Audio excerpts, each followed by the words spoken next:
About 24 and a half years ago, a position became available on the interurban campus, and I chatted with a couple of people and asked them, where is this campus? I was still very new to town. So I asked a couple of people, where could interurban be? And they said to me, way in the boonies out there. Well, I got the position, which was nice, and then got to know the people, and we were like a family back then. There was a very small campus.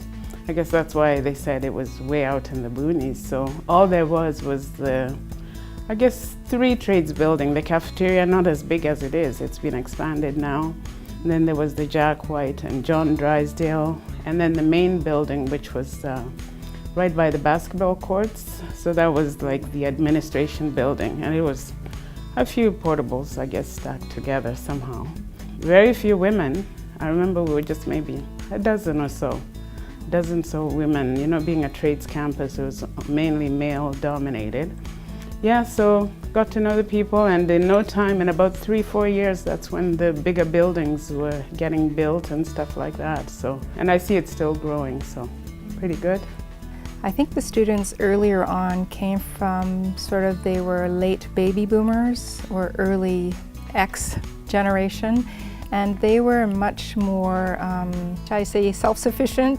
And I think with all the X, Y, Z generations, there's a lot more diversity now as well. There's huge diversity. In the beginning, I think when you look on campus, the majority of the students were Caucasian. And now there's very few Caucasian when you walk across the campus, and I think that's just fabulous. So with that, it's brought in lots of different ideas and cultures, which has just been an amazing change. We used to do a lot of manual drafting. Now everything is done on computer. The computer programs that we're using allow them to do much, much more. What used to take me 2 weeks of manual design, we can do in a few days.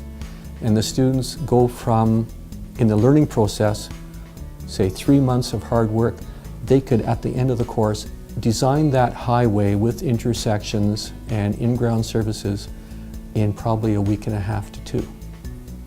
So going back to when I was a manual draftsman, 40-some years ago till now, big change.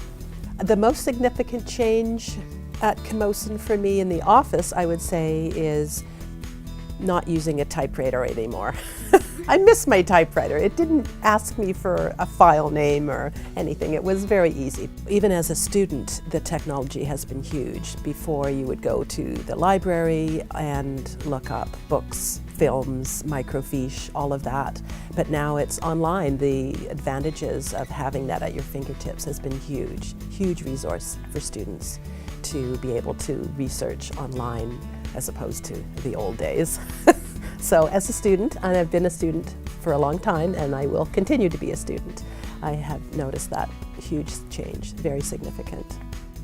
For myself, the personal change was really connecting with parents who bring their children to Camosun College, and identifying that it's not just the face of the student that comes to Camosun. There's other faces that are involved.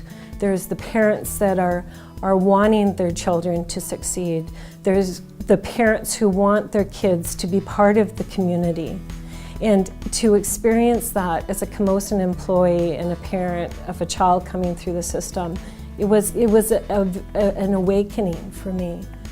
And I feel very proud to be part of Camosun because of what we do and the lengths that we go to making sure our kids are successful and part of our community.